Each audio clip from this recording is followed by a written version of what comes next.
Good afternoon, everybody.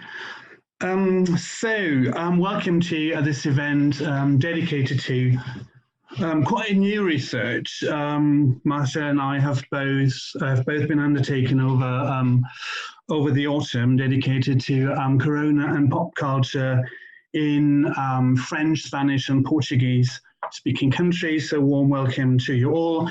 Just a few technical hints, really, before we start. So, this event is going to be recorded, and I kindly ask those of you who don't want to appear on the recording to turn their cameras off, please. Also, as you might have noticed, there is a subtitle function which is brand new and which is very inclusive and lovely. For those of you who might find this a bit unnerving, there is a possibility on the bottom under More to turn it off. If those of you who have questions at the end could kindly either raise their virtual hands or ask a question in the chat, which is then going to be moderated by Joe very kindly. And before I start, I'm just going to give a very brief intro. I would like to thank you both Joe and Kathy for the impeccable organization of this event, and it's always a tremendous pleasure to work with the Institute for Modern Language Research in London. Just a few words really regarding the background. So it all started in Potsdam in Germany, in the somewhat creepy buildings of the former University of the Stasi, so the Staatssicherheit, the political police, which had a university as well. And these buildings hosted the Faculty of Arts and Humanities of the University of Potsdam, where Marcel and I both worked as young researchers, where we shared an office, we smoked a lot, and indeed it might appear weird for young researchers nowadays that in the early 2000s in Germany it was absolutely okay to smoke in your office. And most importantly, we were free. So German universities were the stronghold of academic freedom, and so often, sadly, when you are really free, you don't realize how free you are. So in this period of lack of freedom, we would like to look back at what made this special period in our lives so unique, and that was music. So Marcel is reader in Latin American and Portuguese studies at the University of Mainz in Germany, and I teach French and Francophone studies at the University of Chester. I don't want to give you a lengthy introduction of how amazing we are. We're just both interested in how popular culture creates a fruitful dialogue with politics, with literature, with a broader society. So the topic we're going to address today came quite naturally to us. And just a few words regarding the procedures. We don't want to give a very streamlined paper today, so Marcel will talk about Spain, I will talk about France. We wanted to do something slightly different today. So before starting to write our papers, we agreed on the corpus, which you have all obviously had a look at because it was homework. And after that, we both independently wrote a paper of roughly, hopefully 20 minutes with our prior consultation. So you therefore have to live with our contradictions, you have to live with our ambiguities, but by doing so, we hope to contribute a little bit to the renewal of forms of academic discussion. So yes, as I said before, I hope you've all done your homework, and I'm handing over to Marcel now. Marcel, listo. So you won't read my CV? No, I haven't read your CV, okay. No. Okay, thank you very much indeed. No, honestly, so thank you all, Joseph, Kathy, Timo, for this opportunity. And we will just start away. I will share our slides. So those slides will go through our two talks. And I hope it is working already. Good. Yeah? All right, so I will just start with my 20 minutes and we will see what happens. Looking forward to dialogue with you. So in the midst of an extraordinary pandemic, and still all again in lockdown, we are looking back to the beginning of our new reality, reflecting on the way pop music has been reacting to the crisis, engaging in some of it, like singing or humming along all day, secretly dancing down the corridor to the tunes, or other times keeping a safe and rational distance, like this song is not my choice, it is Timo's. So what happened in March and April 2020 when we in pop music were confined? We have established a selection of online music videos from these weeks related to our working languages, French, Spanish, Portuguese, on which we will comment shortly, and we want to engage in dialogue with all of you afterwards. I, for myself, have sorted the selected songs in 3 blocks and an epilogue. First would be lockdown songs, telling us something like, this is the world right now, showing us inside-outside videos. Secondly, stay-at-home songs with the appeal to tell us you can have fun in confinement and do your share. Or thirdly, the collective charity songs who will try to tell us we can help those in need together, everybody doing their part. And in those 2 blocks, stay-at-home songs and collective charity songs, we will have only inside visions in the music videos, with a lot happening and going on inside the artists' homes, and mirroring in a certain way ourselves in our homes watching those videos. And the epilogue would be the 4th block, where the song is the dance and not really the song. So this is a bit more complicated, and we will see, or we have seen already, a video shot outside, but also with an inside touch, and then the dance going global. But before all that, popular music re-emerged from the homes of the confined in Italy and in Spain, applauding to the health workers and other heroes of the crisis, singing together at the windows and the balconies. And those events entered the mediatic stage for those who were not there, in the center of the early storm, in amateurish and professional footage filling the screens, and other parts of the world trying to do the same, out of solidarity or just for fun. Then musicians took this dynamic further, creating new songs or covering old ones, taking in the situation and adapting to the new conditions of recording, producing, and not least distributing their music.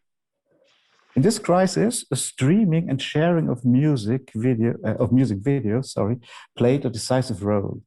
Already 10 years ago, Simon Reynolds dedicated a chapter to music and YouTube, focusing on the all-embracing archival aspects of the platform. The lockdown has intensified this development, reshaping and condensing the relation between sound and vision.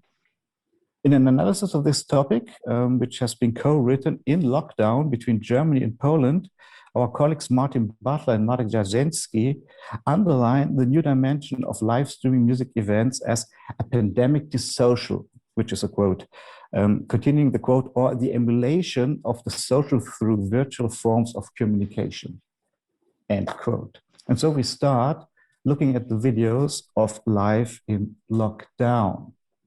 And one of the early lockdown songs, Andrà tutto bene, reacted specifically to the horrors of northern Italy in March 2020. It is a co-production of 2 Portuguese friends, musician Cristóvão and the video producer Pedro Varela. And this may explain, in quotes, the subtitle in Portuguese, Vai ficar tudo bem. The song is intended as a global pop song, with lyrics in English, referring to the universal dimension of the impacting COVID crisis. It combines disorientation and self-reflection during the first lockdown, like cities are vacant, like they've never been, everyone's scared of what blows in the wind, with a message of solidarity, the doctors and nurses and all those who fight, the heroes that save us by risking their lives. I can't sing really. I'm sorry for that. And of hope, of course. One day we remember the hardest of times when distance meant love and it kept us alive. The video in black and white works with two crucial themes or elements. First, the handwritten messages we see here on cardboards as a frequent and already classical citation referring back to one of the first ever music videos, the one for Bob Dylan's Subterranean Homesick Blues from 1965, which we will have a look at here. And secondly, the pictures of vacant cities, post-apocalyptic ghost towns, which the Rolling Stones refer to explicitly in their 2020 single and video Living in a Ghost Town, but about which we won't talk here, I think. But also the before mentioned applause and singing from windows and balconies. This clearly nostalgic and thoughtful, but somewhat still optimistic ballad, like Everything Will Be All Right, with an acoustic guitar sound, expresses our collective fears and hopes in the early pandemic and lockdowns, staging the popularity between the inside, which is home, which is safety, which is my tiny part in this pandemic, and the outside, where is danger, where is the fight, struggle, where is also emptiness. One of our French songs also, Calogero, On fait comme si, also focuses on the inside aspects of confined life, of lives on hold. We see no faces, only hands writing lyrics in French and Italian, or drawing on paper sheets and cardboards. The ballad speaks of people in confinement playing music together at windows and balconies, of hopes that the world will start again, or meanwhile we pretend that it's just a game, on fait comme si. In an earlier video of the same song, and you see here at the left, Calogero plays a live piano solo version, recording himself at home with a webcam, giving the performance a do-it-yourself intimacy quite familiar to us by now. This way, some of the most private moments in our lives are becoming political. And in a similar direction, we have songs that call for confinement as a contribution to the collective fight against Corona, also with a sort of didactic intention. So we have here YOMEQUEDOENCASA by Miami-based Cuban singer Ariel de Cuba, which is a good example for this approach.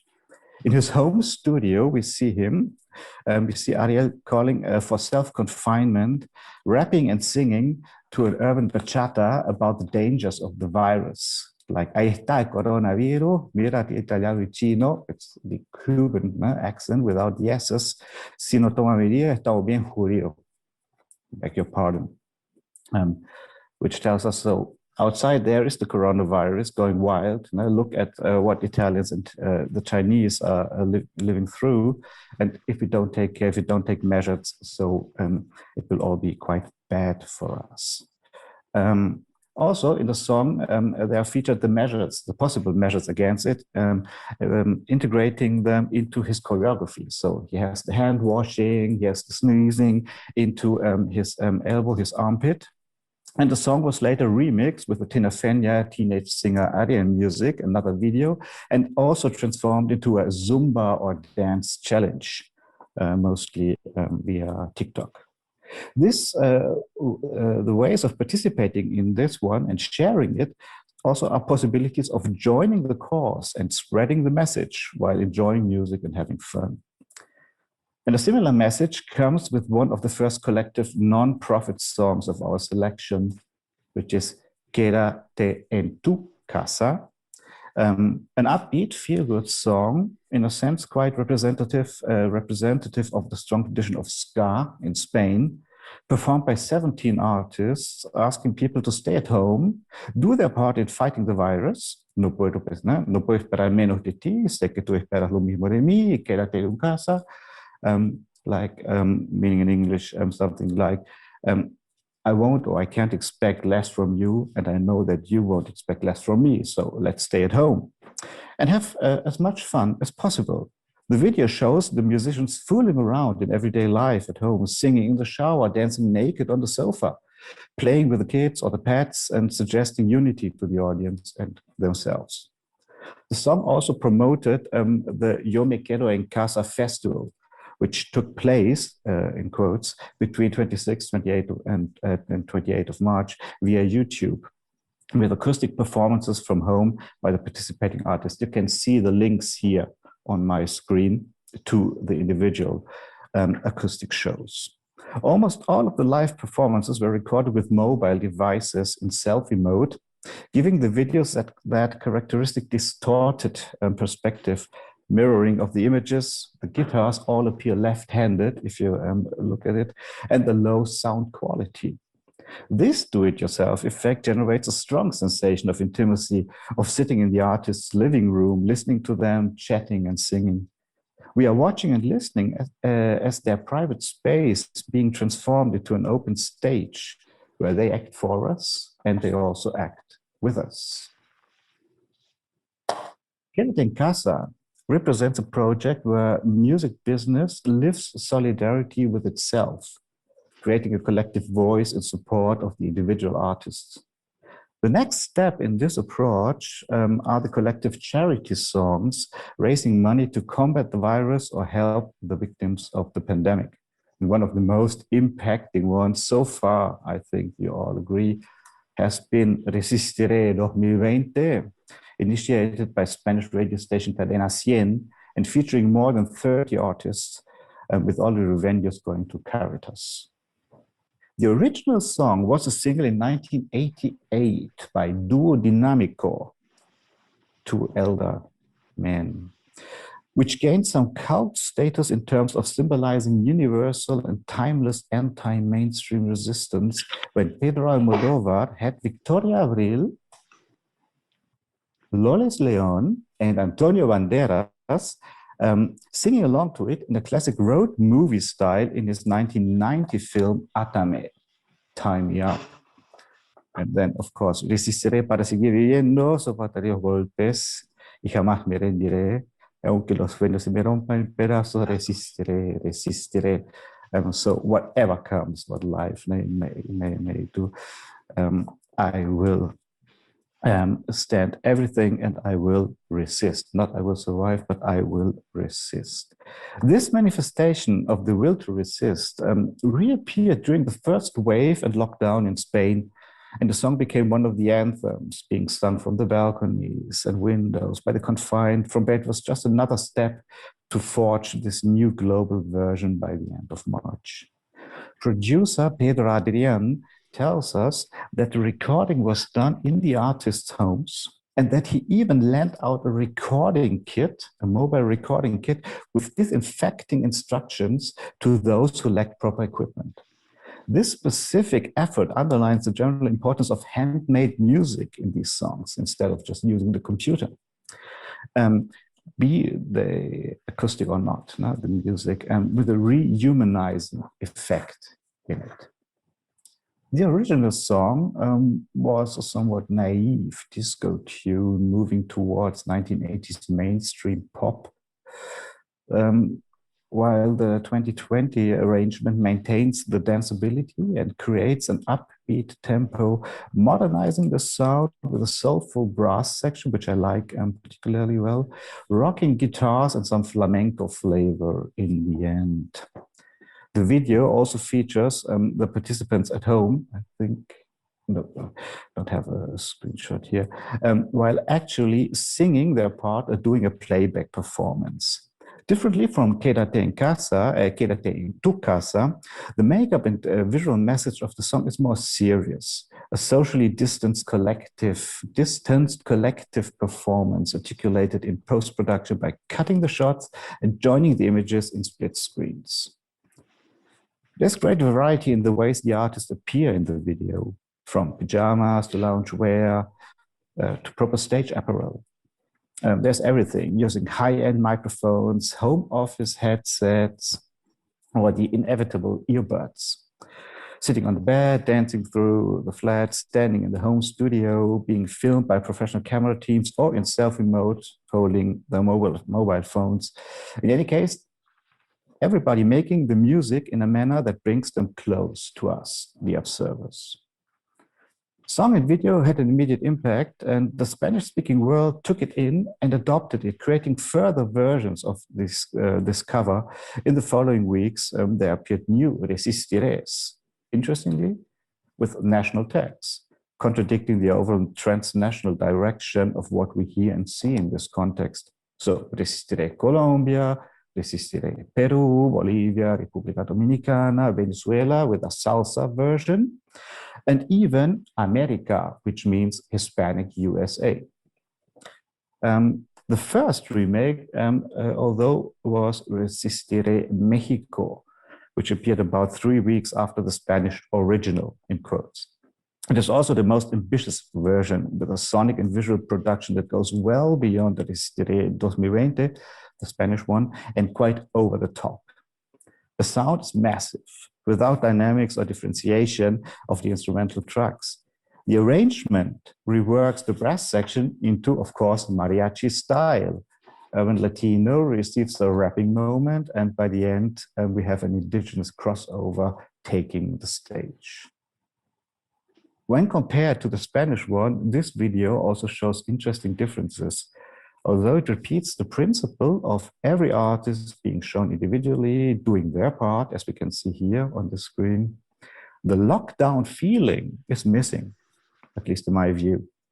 With some exceptions, production is too professional and some locations are definitely not at home.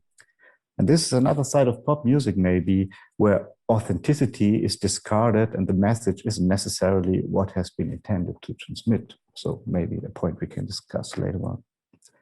A counterpart to this somewhat disturbing version, at least for me, is in my perception, another example of collective charity songs from Latin America, Color Esperanza, 2020, a cover of the 2001 hit by Argentinian cantautor, singer-songwriter Diego Torres, performed by 30 artists of the Spanish-speaking world, including Diego Torres himself and his co-composer Coti, which we see, both of them we see in the middle section of this split screen. And everything in support of the Pan American Health Organization. Diego Torres' original became an anthem of hope in the aftermath of the devastating crisis which made Argentina go broke in 2001, the infamous Corralito, when Argentinians had their bank accounts blocked, lost almost all of their savings, and were driven when about half of the population was driven into poverty, which is a sad example of the continuity of Latin America's open veins, as Eduardo Galeano had called them, its ever-repeating history of violence, injustice, and suffering. And within this context, and with resistance, and like resistance in Resistiré, the message of hope in Color Esperanza is fit for all contexts and situations, we could say. It's universal.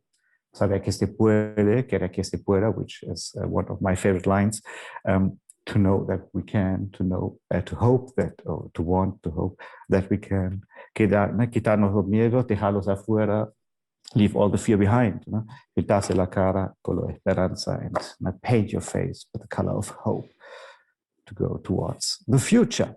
So in 2013, in Spain, this song was already covered by a female collective, Por Ellas, Por Ti, for a campaign against breast cancer, supported by radio station Cadena 100, once again. The 2020 version now also opts for an up-tempo beat and positive atmosphere, beginning with the classic sound of Latin American singer-songwriter pop, we could say, then entering into a lively crossover or synthesis of Latin American music styles such as salsa, cumbia, merengue, bachata, and reggaeton or urban Latino, where every part is played by a different set of musicians, which makes this version quite interesting also in terms of soundscape. The video follows the well-known model of individual footage, shot at home with some kind of recording device in view. So mostly like we see the home recording situation.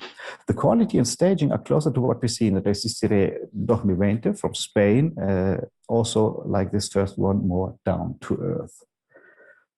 These charity songs are covers of elder hits, and as such, they draw from their original's history and bring into effect their symbolic charge. I was tempted to bring Roland Barthes into play right now, but I won't do it. Well, I have done it right now, so we have to deal with it. Maybe they work kind of charging the significance and meaning of the original songs and all cover versions like modern myths. So this would be another point interesting for me to discuss with you. And there's another retro moment, as used by Simon Reynolds in his Retromania, of making use of a mythical past of pop music in these songs. When watching the videos, people my age at least will immediately remember two charity classics, Band Aid, Do They Know It's Christmas in 1984, and We Are the World by USA for Africa in 1985.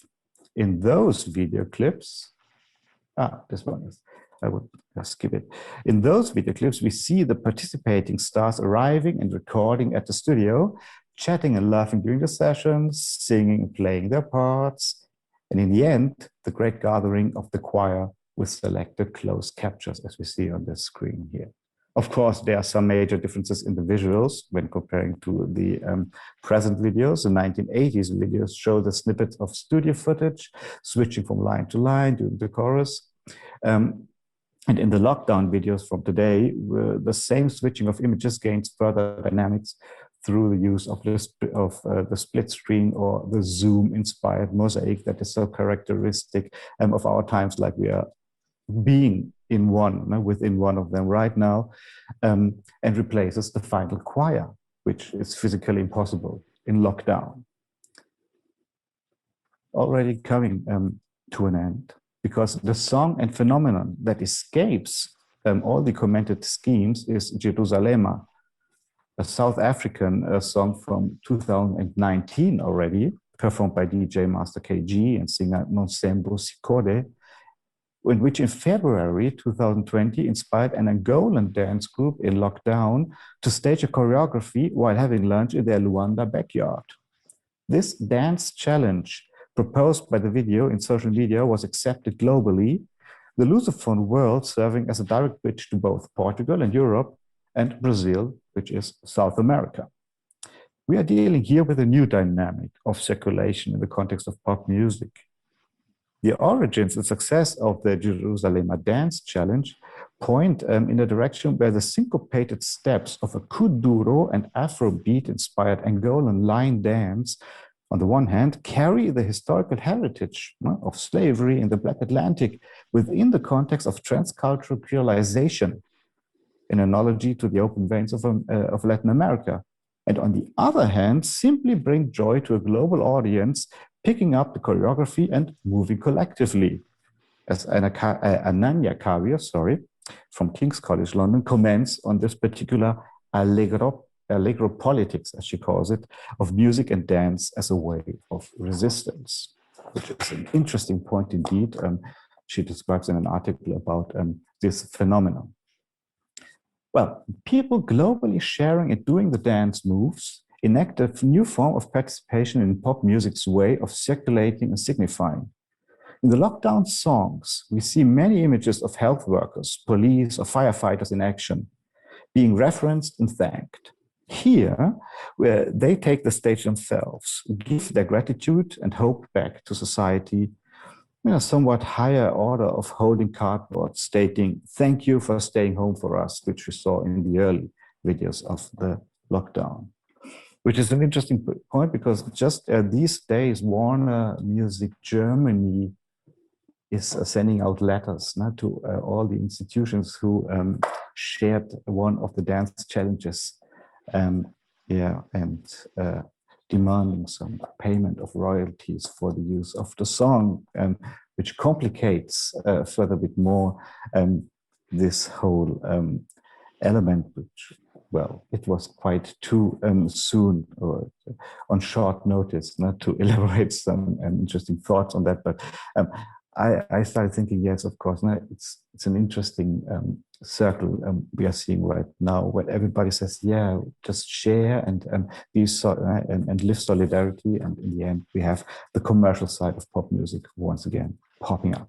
Coming to conclusions, like all of society, pop music is on hiatus in this pandemic.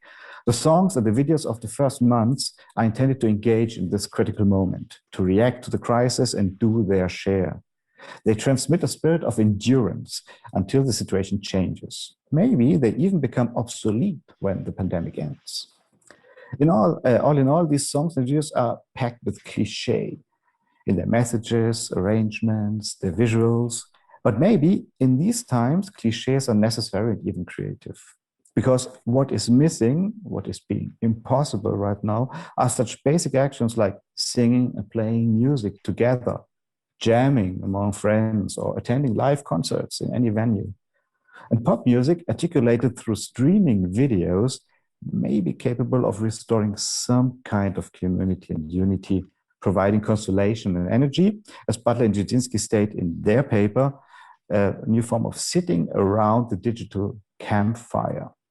On the other hand, they argue, and we can see this at work in the story of JERUSALEMA, the song and the dance challenge, the world in lockdown, and even that of pop music, isn't simply that good and just and beautiful. We see that with this crisis, I quote, the lines of distinction and demarcation on a transnational, national, and local scale appear most violently. End quote. Indeed, it isn't just that simple. And specifically, pop music has always drawn from its semiotic flexibility and ambiguity. It is never necessarily political. We see pop music recodified in new combinations of sound and image, circulating in multiple accelerated channels. We learn by now that cultural text is music, is chorus, is sound, is moving images, is dance moves. In this way, pop music continues to make us sing or hum along to catchy verses and choruses, but also it makes people move, dance, record themselves dancing, sharing in socially mediated challenges. And in this sense, I do like the idea of resistance and hope proposed by some of our songs, not as a promise or as a real concrete commitment, but maybe as a gesture, as an invitation. Thank you for your patience. Good. I'm just going to continue myself. Thank you very much for this. It's really interesting because I will tackle the corpus we have agreed upon in a slightly different yet very similar way. So you'll see there will be loads of similarities. And the first thing I would like to talk about is the importance of the body. In that, well, obviously, the body is at the heart of the corona crisis, in that healthy bodies were and still are to be protected. And the work of those who are here to réparer les vivants, right? So to repair the living needed to be and still need to be sanctuarized. So therefore, collectively, our societies agreed to limit what bodies normally do, to move freely within a city, within cities, within the country, or even amongst countries. Another point which is interesting is that the lockdown created new ways of approaching the other's bodies through the mediation of software like Zoom we're using today, or indeed Microsoft Teams. Communicating via those new forums indeed engages the body, because I am physically here in front of you, but you perceive the other only partly, right? For instance, you are not able, those who have never seen me physically are not able to tell how tall I am or how small I am. So the proportions and physical features are invisible. So I talk to people I had never seen physically before, and I was often astounded when I saw them in the short period of grace, which was the very short summer, how tall they were or how tiny.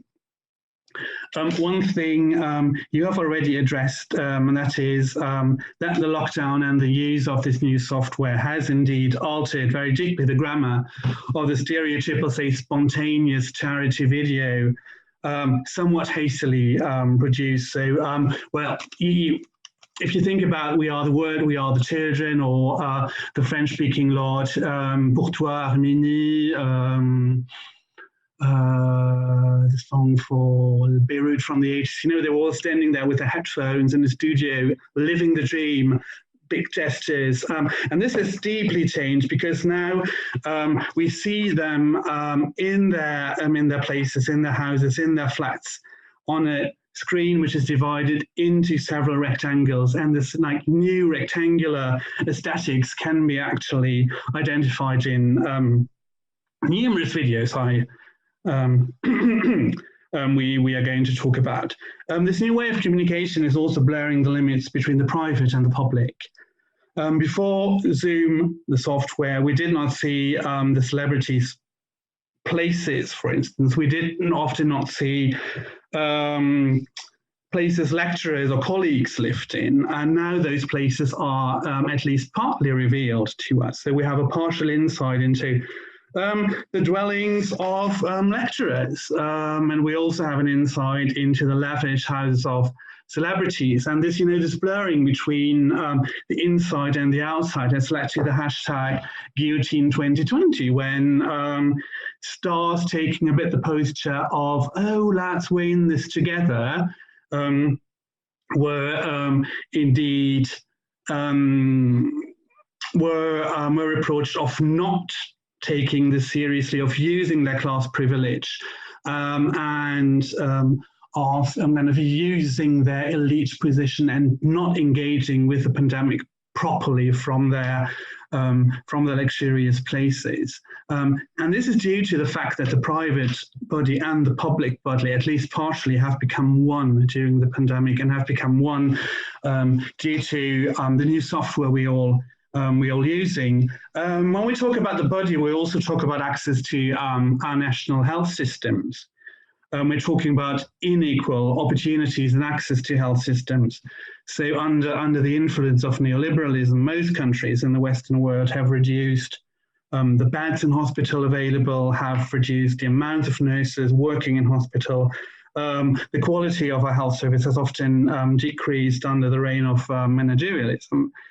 So that the social question really, and that is, I think, one of the, most important features of the pandemic, has come to the forefront, really. So it does not come as a surprise that the French song, Átame, which has been entirely composed very quickly, very hastily in a few days.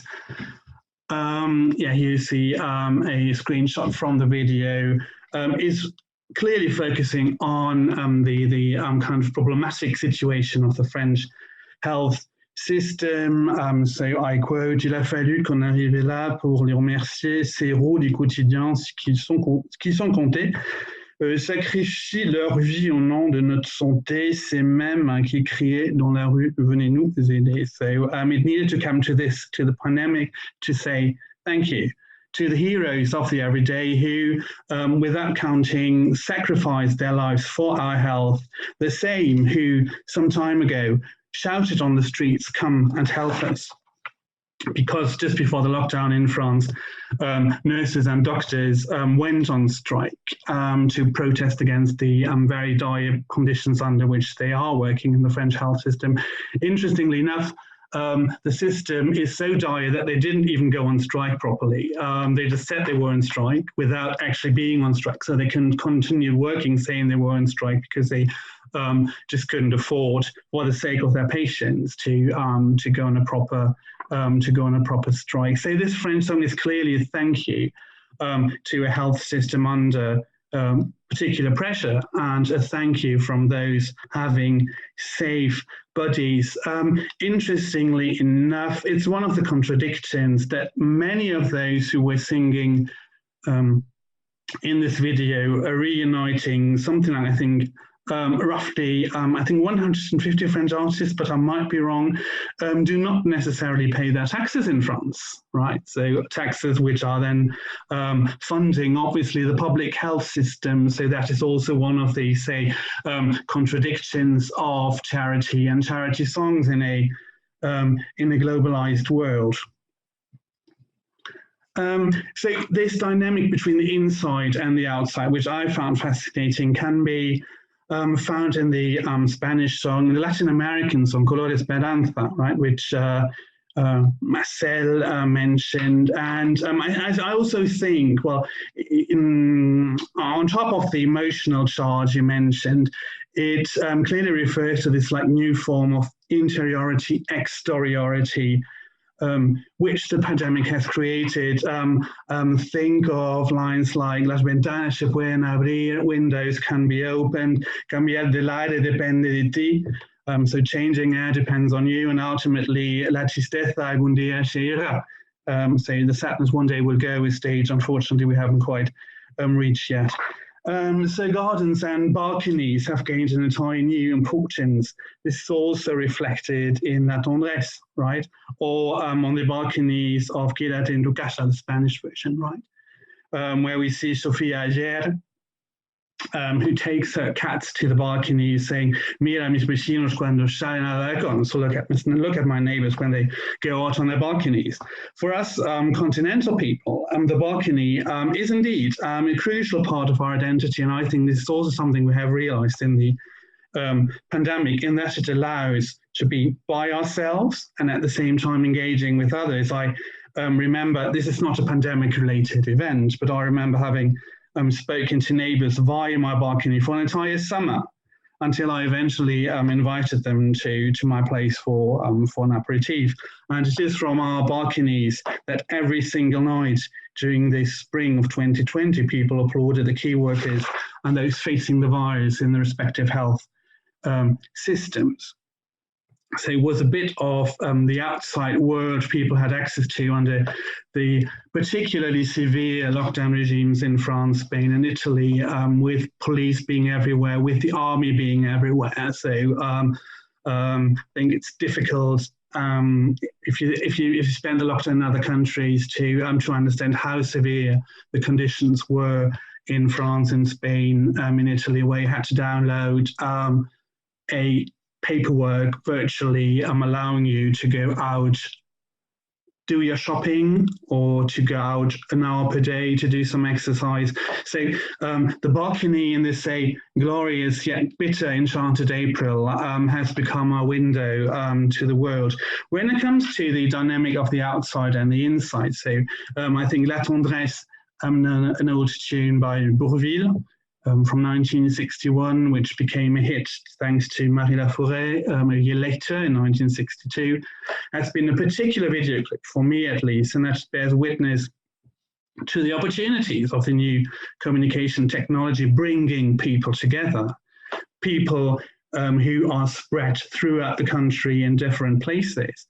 And also you can see that those who lived on the countryside and who were not crammed into a Parisian flat, like 4 people on 45 square meters, were far better off than their fellow musicians in the City of Light. One version we did not put into the list, but which I found absolutely interesting, is the Swedish one I'm going to talk about a little later, which is called the HÅLLER. And in the Swedish version, you also see this dynamic between the inside and the outside, which goes as follows: just den av valen var som vackrast, just den av blommorna slog ut, kändes det som livet var hörast. So just when spring was the most beautiful, and just when the flowers started to blossom, it felt as if life was the most fragile. So you see here again the desire to engage with nature again. The body was immobilized for months, and therefore, I think so many body-related matters are present in the videos in so many different ways. Dancing is a way of moving our body in a limited environment. So in many of the videos, we see artists in their flat and we see them in movement, right? So we have perfectly described this. So a good example for this is obviously YOMEQUEDOENCASA, the Spanish version, whilst the video invites people to stay at home, involving a certain degree of rest, right? Tomate un respiro, take a breath, take some rest. We also see the hectic movements in limited space, providing the video with a certain degree of nervousness. Again, you know, the inside and the outside became totally one, in that we do, for instance, sports by cleaning our flats. Sports and outside activity normally have turned into an inside activity due to the confinement. What's more, it was a time of loneliness, and so new forms of solidarity, new forms of being together were needed, and social media provided those, at least virtually, remotely, and often very, frustratingly, which explains the numerous dance challenges and also the success of JERUSALEMA you have mentioned. Moving your body has proved to be key to staying good health, as the temptation to sit on the couch and to pick out on Haribo was just too big. So that especially all kinds of sport challenges proved to be important. So dancing, and you've mentioned this perfectly, Marcel, was a way of being together. Dancing was a new form of solidarity. The second aspect I would like to touch upon quickly, because I'm probably, okay. So the second aspect I would like to address quickly is that of globalization. And here I'm going to talk about two aspects, that is circulation of knowledge and multilingualism. The most evident example, whilst talking about circulation of a text, is Resistiré. Marcel has told the story of the song a little while ago, so I'm not going to develop this in greater depth. The song was published in Spain during the first lockdown, and indeed it is a catchy tune which has quickly become the anthem really of the lockdown in Spain. And it's interesting to see the ways in which the text has traveled throughout the Spanish-speaking world, quickly to Latin America. Latin America was badly hit by the pandemic as well. There was a Resistiré in Mexico. There were also other versions in diverse Latin American countries like the República Dominicana, Ecuador, Colombia, to mention but a few. The other versions, especially the video clips and the sound quality, bear witness to an uneven spread of technological possibilities in the world, as they're not at all the same quality. It also shows how ideas from the global north spread to the global south, from Spain to the Spanish-speaking world, so from the center to the periphery in times of crisis. But it also provides us with interesting opportunities to study mechanisms of cultural transfer, right? So how ideas are adapted to different cultural contexts with local singers, local forms of music, which seemed more apt to express the urgency really of the situation. As a linguist and as a researcher in cultural identities, and as a proud citizen of nowhere, I find it fascinating to see that the song really traveled through other countries and was adapted culturally and linguistically. So we have identified 3 versions, there are probably more, which are online. The Swedish version, we HÅLLER, we're standing strong, which, by the way, was highly acclaimed by Duo Dinámico, so by the Spanish musicians who did the original version from 1988. There is a somewhat quaint and, to be honest, not very good version from Belgium, so the German-speaking part of Belgium, HALTEN DURCH, which interestingly enough has never crossed the border with Germany, so it is in German language, but I don't think, Marcel and I are probably the first Germans who have ever heard this song. It has something like 30,000 views on YouTube, and there's also a Romanian version, right, which also shows how unequally technological possibilities are spread throughout the world. Both versions are clear responses to, all the 3 versions are clear responses to the new situation, sing about the desire to go out, the glorious spring weather. However, whilst the Swedish song remains quite general, maybe reflecting the fairly laid-back Swedish approach, the version in German, produced by musicians from Belgium, so the German-speaking part of Belgium is mentions very concrete examples of everyday life under Corona conditions.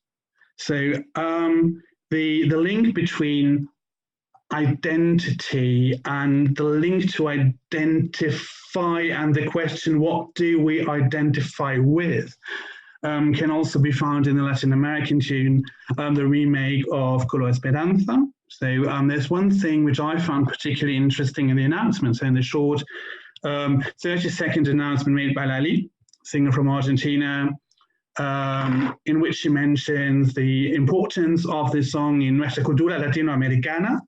so in our Latin American culture, y que hoy resuena más que nunca, right? So which today resonates in us more than ever. And the money raised by this tune goes to a Pan-American support fund, which I found interesting, which could be something we might want to discuss later on.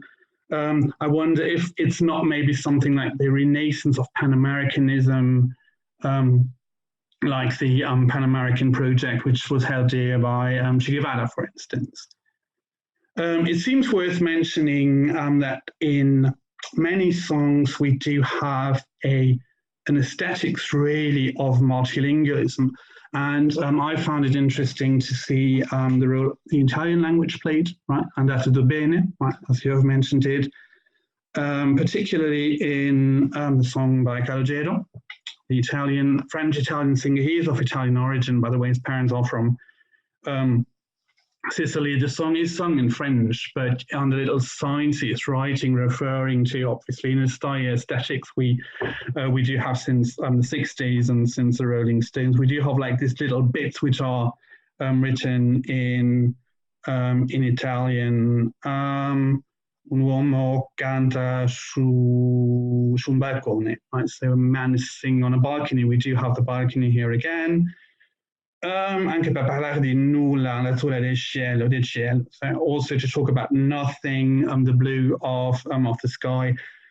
So obviously, right, the title Tutto andrà bene of a song written entirely in English and being conceived as a global anthem, right, refers to these absolutely horrid scenes. And I think this was really the moment also when I started to become frightened, right, when I saw what was going on in Italy, in Bergamo, in Brescia, in Milan, and this was the moment when I started to really feel panicky. So this Italian moment, I think, is a form of fear which many of us have had.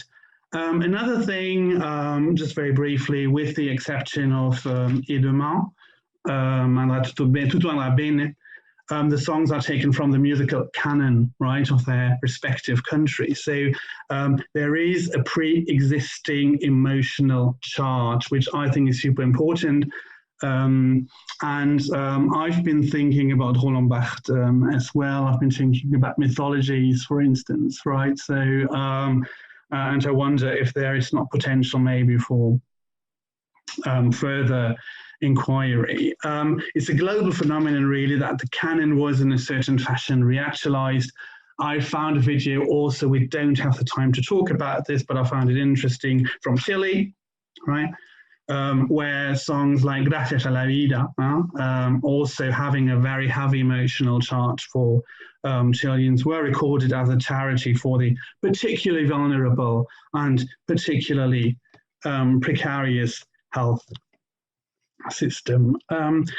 So I'm going to not read those 2 pages I wanted to read because time is running out. So just to conclude, really, it doesn't come as a surprise that from a grammar standpoint, all songs are heavily directed towards the future, right? Even grammatically, resistiré, right? I'm going to resist. Andrà bene.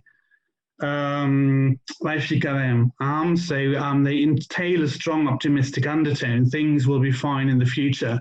It just suffices to stay at home a little while and things will be okay again, something which proved to be, in hindsight, awfully naive. Also, the pandemic created a new form of reassuring music, right? So what we deal with here is not particularly experimental. These are good, catchy pop tunes with a very, say, conventional touch and with very conventional forms of music production. The videos create, and that's interesting, and that's definitely something to look into further, create a new iconology, right? Empty streets, cramped flats, balconies, this inside-outside perspective, the Zoom rec or the Microsoft Teams rectangle. So in terms of icons, images which are used, I think there are a few which are going to last. And although those messages are only a few months old, and in spite of their cheerfulness, to be honest with you, they make me feel awfully depressed a few months later, in that the joyous lockdown, right? So you stay at home for 2 months for the sake of your communities, and after that it's going to be definitely over, proved to be naive. So we probably need new songs now, as days are still short and dark, and as 2 months proved insufficient to tackle the pandemic. And they also, I think, are really good case study for how mass culture engages with charity, but also how they are subject to a certain form of short-termism, right? Because a year after, not even a year after they have been produced, they seem slightly outdated and slightly cheesy to us. And this is everything I have to say. We weren't too contradictory, Marcel. I think we were quite complimentary, which is good. I'm looking forward to hearing and engaging with your questions now. So, Joe, would you kindly take over? Thank you. Yeah, thanks very much, Timo, and thank you very much, Marcel, for such fascinating papers and for getting the discussion going. I just wanted to invite everyone and remind everyone that the chat is open, so you can post questions in the chat, or you can raise your virtual hands and ask a question live, or I can ask a question on your behalf if you'd like to post it in the chat. I mean, maybe while people have a think about what kind of questions they wanted to put to Timo and Marcel, I could jump in and I have a couple of questions that I think are linked, and yeah, just to thank you both again for such fascinating discussions. I wondered, when I was listening to you and when I was watching the videos before, and I know, Timo, you mentioned this this question of class privilege. I wondered about the audience for these songs, the target audience. I mean, of course, not everyone, I mean, just concentrating on the kind of stay home message, not everyone is, you know, that's not the message for everyone, is it? That's not the message for the key workers. It's not the message for, you know, the kinds of low paid workers that are having to continue to go to work. And then I wondered about that question of the audience and perhaps intersections with kind of class as well, questions of class that you seem to be getting at a bit more, Timo. And then I have another question about the aesthetics of multilingualism that you just mentioned, and it's related to audience. And I wondered whether this multilingual aesthetics was in some cases designed to address some of the failures of government communications, especially in monolingual countries. So I'm thinking the UK as a good example of that. I'm thinking about France as well, of course, as an example. So I just wanted to, I mean, that's a very big question, but it's a kind of double-pronged question. One on the kind of question of class privilege. I wondered whether you'd say a bit more about that and audience. And then linked to that question about audience, the aesthetics of multilingualism and addressing the kind of gaps, you know, in the official narrative or the official communications to people around lockdown. Thank you. Marcel, shall I go first, or do you want to go first? Okay, right. Well, obviously, you know, we are mostly talking about songs which are spread through social media here, right? So the songs were on YouTube. So it is extremely difficult to study their reception, right? So the only tool we actually have is are the comments in the comment section on YouTube, as a means to find out how they were received. So obviously class privilege does play a role, and I think this kind of question of class privilege has been muffled in France, especially by supporting, you know, not only the health workers and the health system during the pandemic, but in more general terms, right? By saying you deserve better, and you deserve better than the 1,600 euros you earn per month. So this might have been a way of kind of, getting around the potential reproach. Yes, but you are sitting in your fancy flats. You probably earn 10 times what a nurse earns facing the virus on a daily basis. So this could be a way of getting around this. So a potential answer to the class privilege reproach you have mentioned, and also what I have found in the comments on YouTube, which, to be honest with you, Joe, I haven't studied systematically, but I've read a few. There was an immense sense of gratefulness as well from health and key workers towards, say, I think there is a certain honesty, and I think there is a certain sincere attachment in France to the public health system, which is organized differently from the UK. You know that doctors have their private surgeries, so they are independent. They don't work for a state body like the NHS. But I still think there is an immense sense of gratitude towards those people. So yes, there is probably some class privilege around, but my feeling was not. But this definitely needs to be studied more extensively. That there was bitterness, right, or there were reproaches made. It's not to the extent which I've discussed in the summer, right, when it came to the two writers, Marie Dariussec and Lila Slimani, and their lockdown diaries, which didn't end well. I did not see the same extent of bitterness and anger, indeed. But this is to be studied further. As far as multilingualism is concerned,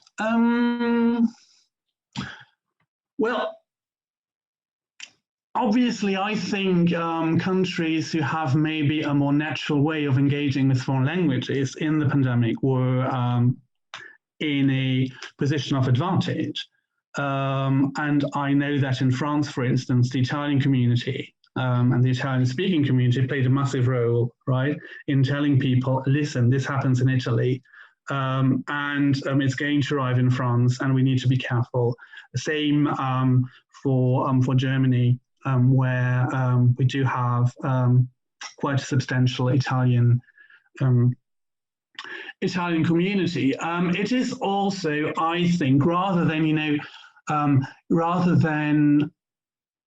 pointing out countries or singling out countries who are monolingual, because the UK is not a monolingual country. It's probably one of the most multilingual countries in the Western world. It is rather creating a global event, all right? So I think it's more about globalization rather than pointing out the concrete advantages of speaking foreign languages. And well, there's also a sincere emotional charge. I mean, Calogero I don't know if he's an Italian citizen, but he has Italian ancestors. So he probably, when he saw what was going on in Italy, felt very sincerely about those events in Brescia and Bergamo and in all those different places. But I'm to give over to Marcel, who might have something to add. But thank you for those questions, Joe. Yeah, maybe just a few ideas, because Timo has already struck that all of these songs are quite mainstream. So if you think about class and think about a possible target audience, I think that it's just the broad public which has been targeted at. And if you use covers of songs that are at least 20 years old, the majority even more. So what you draw onto, I think, is also a bit an elderly established audience, so which will relive all the charge and all the symbolism of what these original songs carry on. And maybe, of course, there will always be the younger generations, but I don't see them as quite the target of most of our selection, at least. So, as Timo has pointed out quite strikingly, they are catchy, they are standard, there's nothing, there are no great surprises, so there is also no subcultural or otherwise a specific group targeted with these songs, I think. And I have a big problem, because when I start reading the YouTube comments, I can't stop, but it's so depressing sometimes. And so it's like a vicious circle. What you see in those videos or below those videos really is like reminiscence, the memory, oh yes, great tune, best tune of all times. It's a congenial version of this one. Oh, remember Diego Torres in 2001. This already was the song of our souls, of our hearts, and now it's on again. Something like really working the layers of time. So you need to have some, well, age, experience and lived age to tackle all these dimensions of the song. So I think it's not like the social media target group of the younger generations we might think of, which are here. And well, about class and privilege, I don't really have to say anything. It doesn't occur to me, because I think it's more like the middle class mainstream we are dealing with here in these songs. Yeah. Thanks, Marcel. So there are some questions in the chat, and I'm going to just run through them, and I'll invite people to come on if they'd like to ask their question, but if not, I'm very happy to put it myself. So we've got, related to what you were saying there, Marcel, Nina has a question about these songs being covers. Are all of the songs you discussed covers? There are some exceptions, but it's striking that the core of this canon draws from originals from the past, which were well, the anthems, in fact, like Resistiré, Esperanza. What else did we have?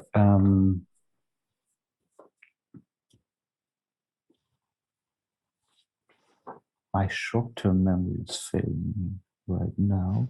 Just have a look here. La Tendresse was another one. Exactly, from the 60s. So this is also quite. But I think that's it from in terms of definite covers. But it is, it's of course it's the massive presence of Resistiré, the various Resistirés, which gives you the overwhelming impression of. We are listening to the same tunes over and over again, and in the core of what has been happening, what has been carried on, what has been spreading in charity is the covers. But on the margin, you see the original or the recent production following. Here I'm with Timo, absolutely. Following the standard of a good pop song, of a moving ballad, of a cozy tune. So it's quite predictable what's happening there. But they are not all covers, so that's could be exaggerated, yeah. I suppose I wanted to follow that up with, I thought, yeah, thank you so much. So interesting to hear. I mean, it's difficult to formulate thoughts on this too in the present. Yeah. You've done a really, really great job. But I just wanted to, get you thinking, I suppose, more about authenticity and to do with these covers, and then also what you both of you have touched tantalizingly on, with Barthes and mythologie and this symbolic charge and how it's being updated or not. So yeah, thank you. This kicks in nicely with another question on the chat I'm just seeing here on Baudrillard. The question of reality. I don't have any systematic answer to that question, but is this real, right? So a question we were asking ourselves, probably all of us during this pandemic: is this real? Is this a nightmare? Do we live in a dystopian novel? And the question, does this illness, which affected, well, those, I'm not questioning the measures which have been taken, but especially in the beginning of the pandemic, it did not affect many people in terms of quantity. Those who were affected were awfully affected. So I think the lockdown was right, but we all had this feeling of simulacrum, irreality, and indeed the question of authenticity. I'm fully with you, and you know, these questions need to be asked more in a more systematic way, but I also think we might need a bit more time, a bit more distance, maybe. You know, it's always lovely, and this is why I love those Zoom formats, to tackle questions around current affairs, contemporary questions, but I also think that to get a deeper insight really of what you mentioned, also the Baudrillard thing, we might need some more distance in maybe 2-3 years, when we see how things have developed. Eventually, we might be able to get a grasp of those questions you have addressed. But also, yes, I think, and this is going to be the next challenge if we would like to push this further, would be obviously to provide us with a theoretical framework, right? So there are a few snippets here and there, but this needs to be more systematic, and this needs to be developed in greater depth. Thank you. Sorry, just trying to find my unmute button. Thank you, Timo. Thank you, Nina, for your question. Thanks, Timo and Marcel. I've got a question. I've got a question here from Natalia. And Natalia, do you want to come on, because you've said you'd like to ask a question about the use of the epic genre in public discourse, and that's all I've got of your question. Okay, thank you so much. This was truly wonderful and very inspiring. Thank you for that. Yeah, I have a real problem with the way that all of these discourses are presented, not by you, but sort of by the political discourse within the epic genre. And I have a feeling that sometimes it's sort of to compensate for some of the failures, like Joseph was saying. You know, I remember my friend telling me, she's a doctor, telling me, I don't want to be considered a heroine, I just want protective equipment, right? And so this is very much along the lines of, you know, Hayden White, and how is it that we are retelling it? So again, I am not against acknowledging all the efforts that are happening. I just have a lot of problems with the way it's being reframed in a sort of compensational way. I live in the States, and we have had this before with other tragedies, and you know, to me it's just getting tiring and really annoying. So just wanted to throw that, and thank you again.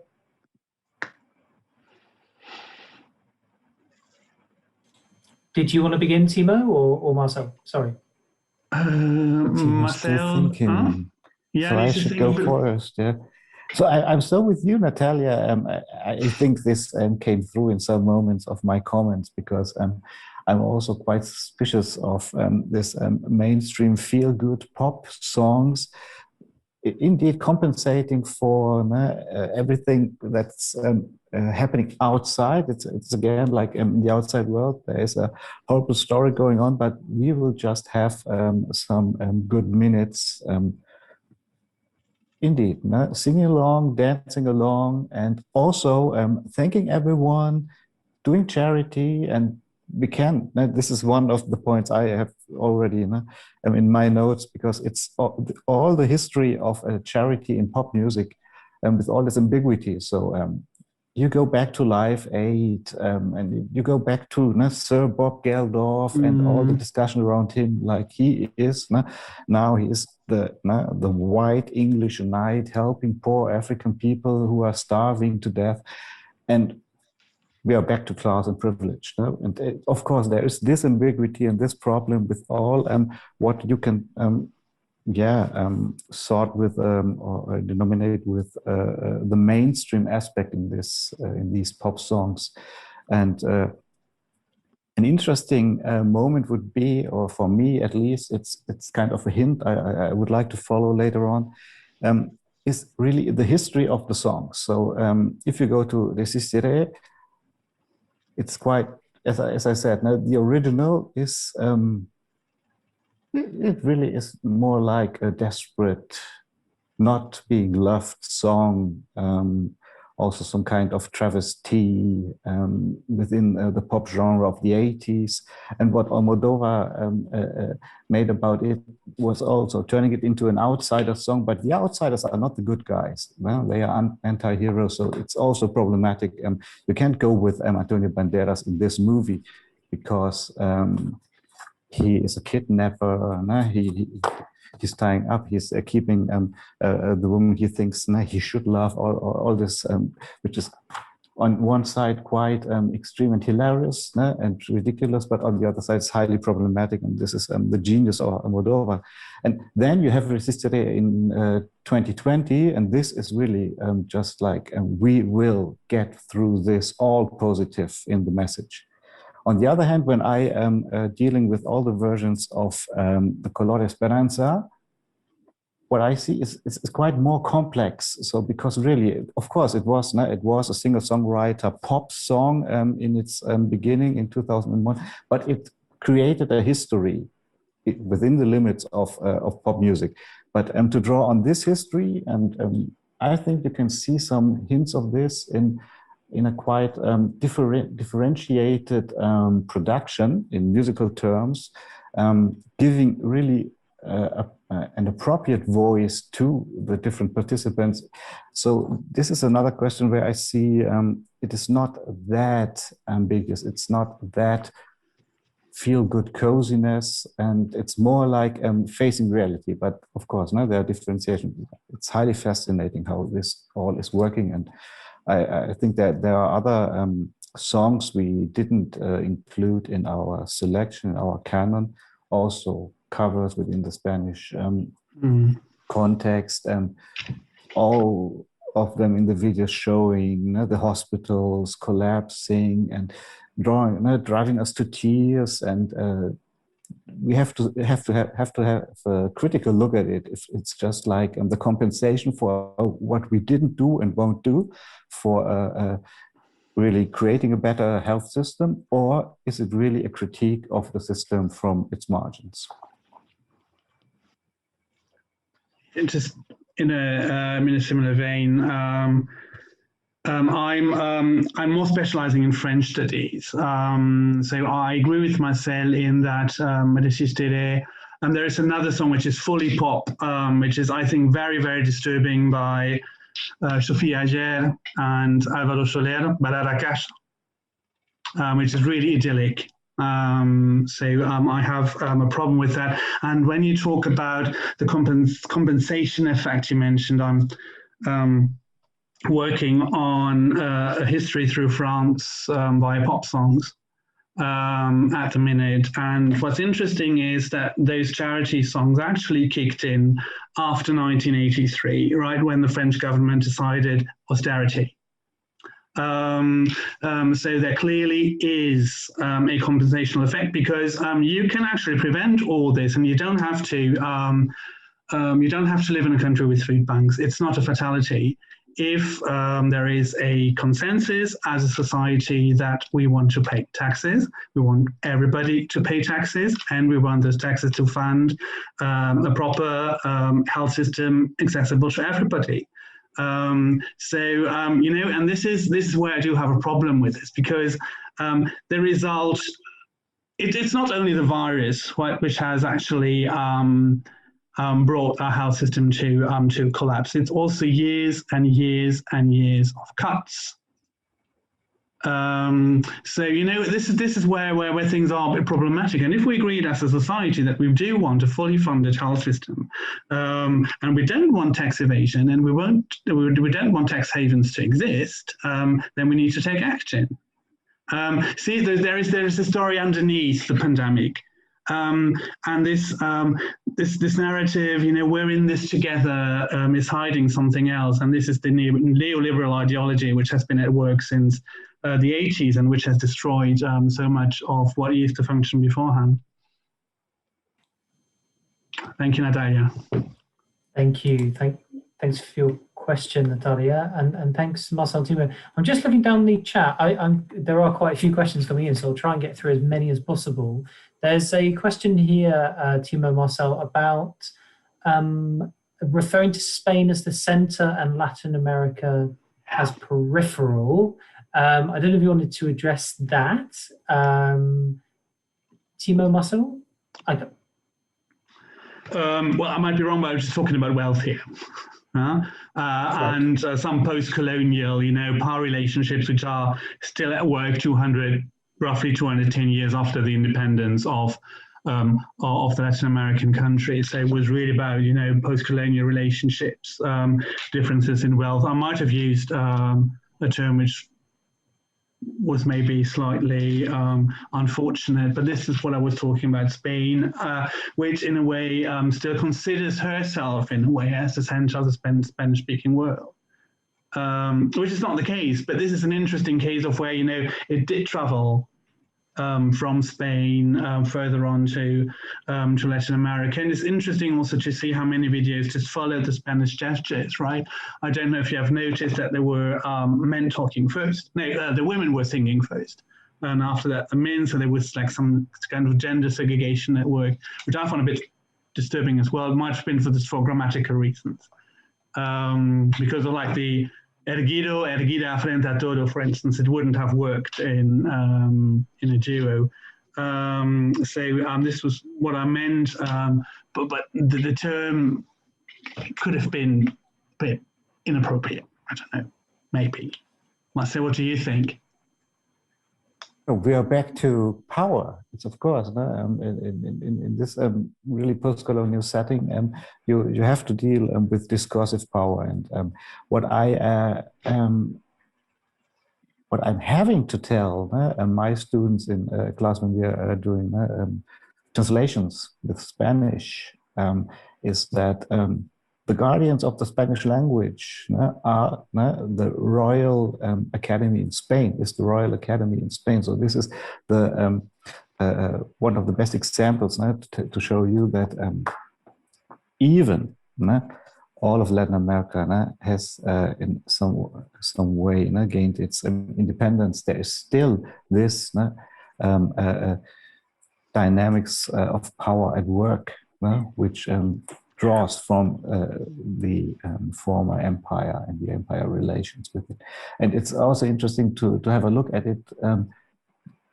I didn't find any comment on that, but I'm sure there must be some discourse in terms of why are we Latin Americans doing a cover of a Spanish cover song of a Spanish original? Why don't we do just our own song in this situation? And that would be the same discussion about empowerment and leaving those post-colonial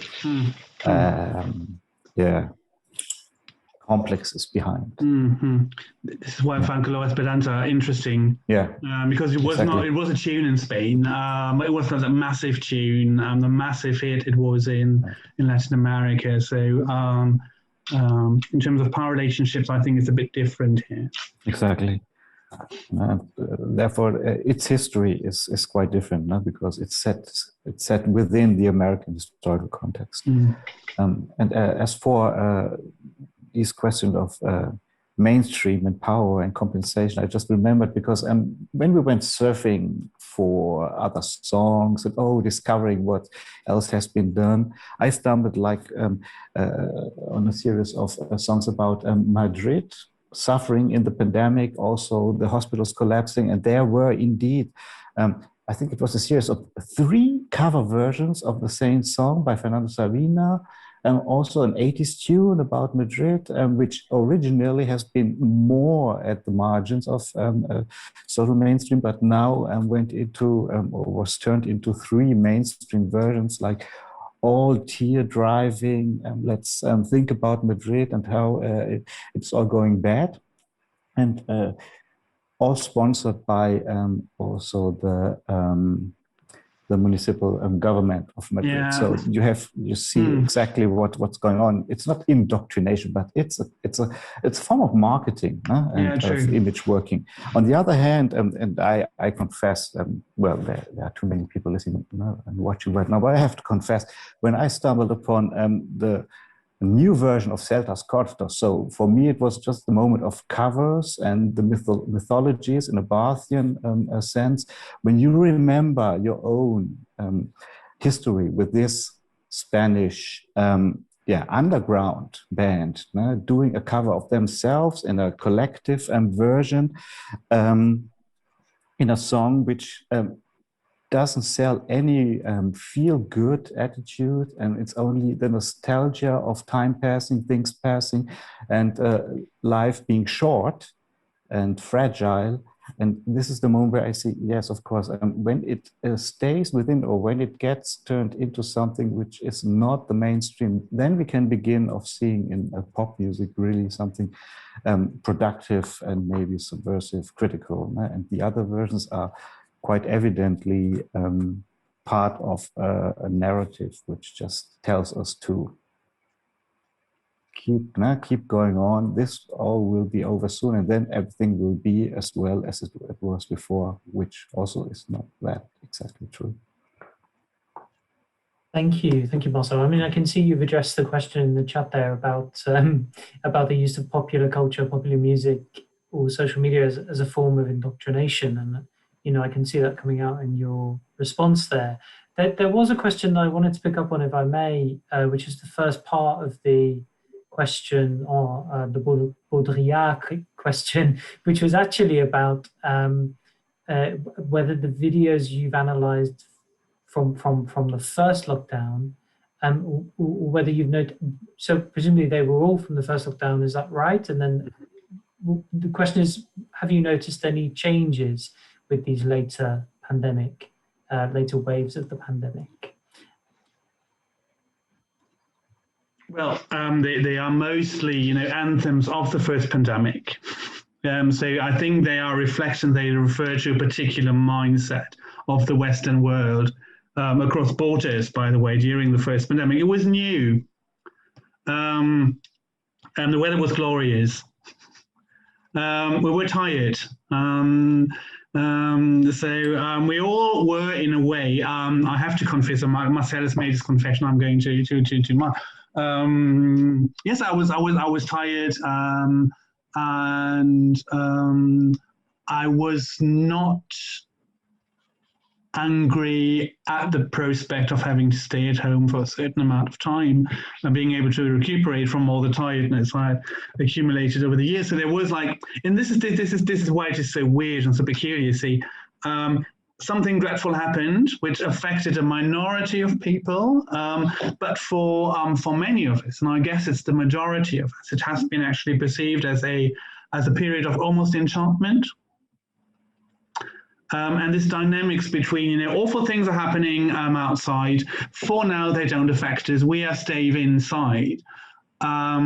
This is kind of the dynamics which have created the lyrics, which have created the dynamics of the first lockdown videos. I wouldn't want to listen to a song now.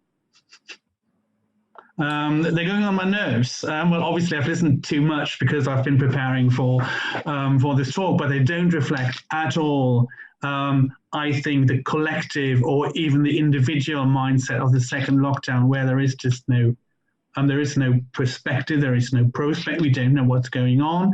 We don't know when things will be back to normal again.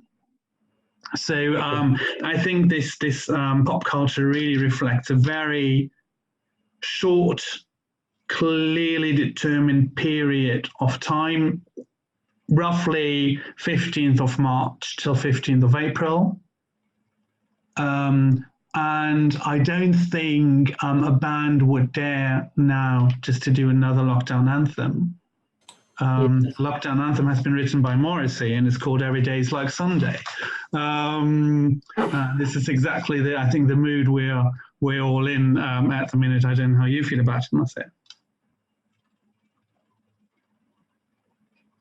We had agreed to not mention Morrissey again, Timo.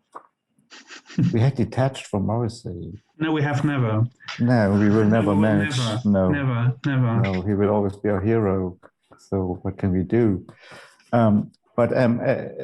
Asking myself about exactly what was happening after March and April, and in terms of music, and there wasn't really that much, and there wasn't really something remarkable in these terms. I had about a page in my annotations where I wanted to talk about the expectation of some lockdown albums by pop musicians and what these expectations also brought. And well, we can go confessional once again. One of the lockdown albums for me is the solo live album by Nick Cave when he's in London at Alexandra Palace. A solo on piano, all in a bubble, showing it all, also with the artwork. And it's an album I just am not able to listen to at the moment because it's so depressing, because it's so authentic in these terms. It's so hard to listen to, so it really tears you down. But these are moments where you can think of further manifestations within pop music and dealing with this situation, which is becoming more and more, strange, incomprehensible, and where we are getting lost. This sensation of being tired is also some kind of lostness, and this, I find reflected in very few musical manifestations at the moment, but I think it's also a hard task to tackle. Morrissey, Well, thank you, Marcel. Thanks, Timo. I mean, I'm very conscious that we've gone past the time we were meant to go past. So I think perhaps we could draw things to an end. I know there are a couple more questions in the chat that we haven't been able to pick up on, but perhaps